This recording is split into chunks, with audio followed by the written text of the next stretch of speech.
साथियों, पिछली बार पाला पड़ने से किसानों को काफ़ी ज़्यादा नुकसान हो, चाहे वो गेहूं की फसल देख लो, चाहे वो सरसों की फसल देख लो या फिर कोई भी सब्जी वर्गीय फसलें हो, उनमें बहुत ही ज़्यादा किसानों को नुकसान देखने को मिला। किसानों को यहाँ पर लो टनल जो लगाई हुई थी उसके अंदर भी जो सब्जियां थी वो जल चुकी थी। तो किसान साथियों, आज अपन बात करेंगे कि सर्दियां बढ़ रही हैं और पाला पड़ने की संभावनाएं भी धीरे धीरे बढ़ती जा रही है। तो किसान साथी अपने यहाँ पर अपनी फसलों को पाले से किस प्रकार से सुरक्षित रख सकते हैं, वो भी कम खर्चे के अंदर। नमस्कार किसान साथियों, कैसे हैं आप सब लोग? उम्मीद करता हूँ आप सब बढ़िया होंगे। किसान साथियों, सबसे पहले अपन बात करते हैं पाला होता क्या है और फसलों को किस प्रकार से नुकसान पहुंचाता है। आप मेरे हाथ में एक लीफ देख सकते हैं, पत्ती देख सकते हैं। किसान साथियों, ये सरसों की पत्ती है।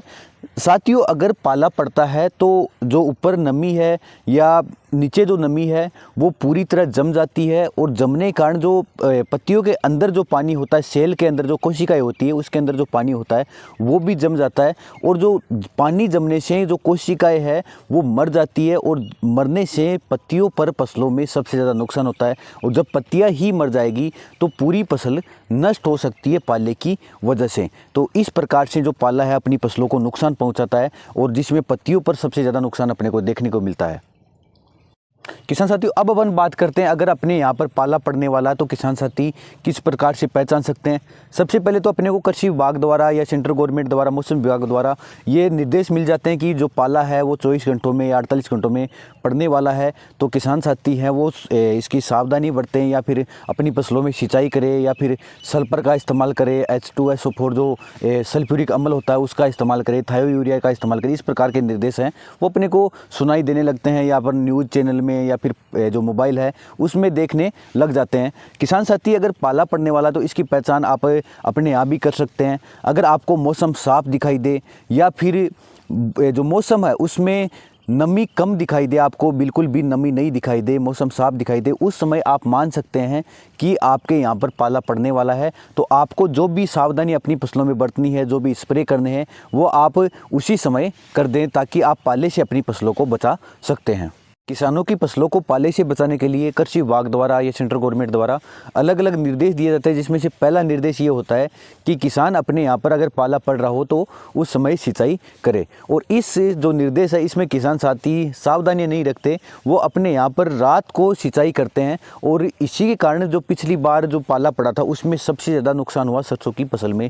किसान साथियों ने अपने यहाँ पर जो सरसों की फसल को बचाने के लिए पाले के समय अपने यहाँ पर रात को सिंचाई की और जिसके कारण जो टेम्परेचर था वो 0 डिग्री सेंटीग्रेड था। और उस समय जो सिंचाई कर रहे थे किसान साथी, उनके यहाँ पर सिंचाई के समय जो फुहारे से पानी निकल रहा था वही जम गया और फसलों के अंदर बहुत ही ज़्यादा नुकसान देखने को मिला।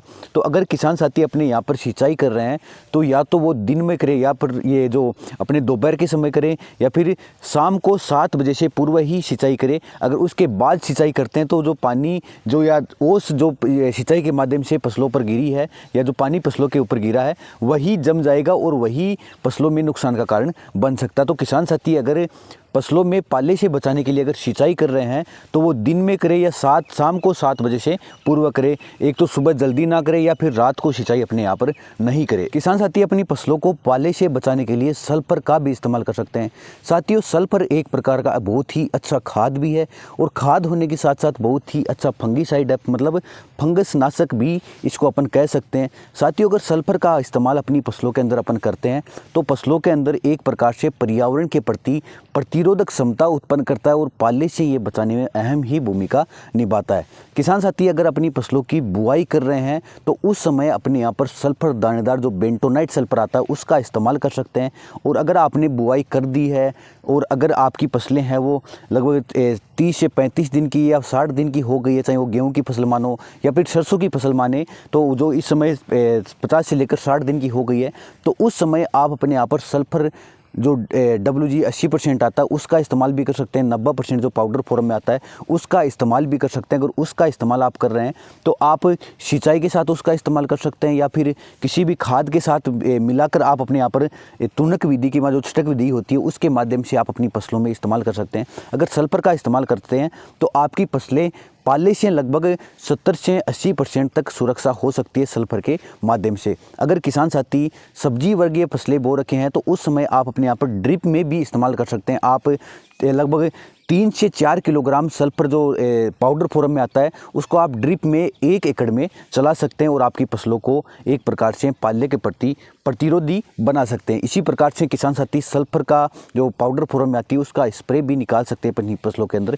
स्प्रे में थोड़ी आप मात्रा का थोड़ा ध्यान रखें, उसमें सावधानी रखें। जो मात्रा है वो आप 2 ग्राम प्रति लीटर जल में घोलकर आप अपनी फसलों में स्प्रे निकाल सकते हैं। अगर आप स्प्रे निकालते हैं तो पत्तों के ऊपर एक प्रकार से सल्फर की कोटिंग हो जाती है और अपनी फसलों के अंदर जो पाला है उसकी एक प्रकार से अपना नुकसान नहीं देखने को मिलता फसलों के अंदर। तो अपने यहाँ पर किसान साथी पाले से बचाव के लिए फसलों के अंदर सल्फर का भी इस्तेमाल कर सकते हैं, जो एक खाद की तरह भी काम करेगा, एक अच्छी फंगिसाइड की तरह भी काम करेगा और फसलों को पाले से भी बचाएगा। तो एक जो चीज़ है उसके 3 काम आप देख सकते हैं। साथियों, अपनी फसलों को बचाने के लिए अपन सल्फ्यूरिक एसिड का H2SO4 का भी इस्तेमाल कर सकते हैं।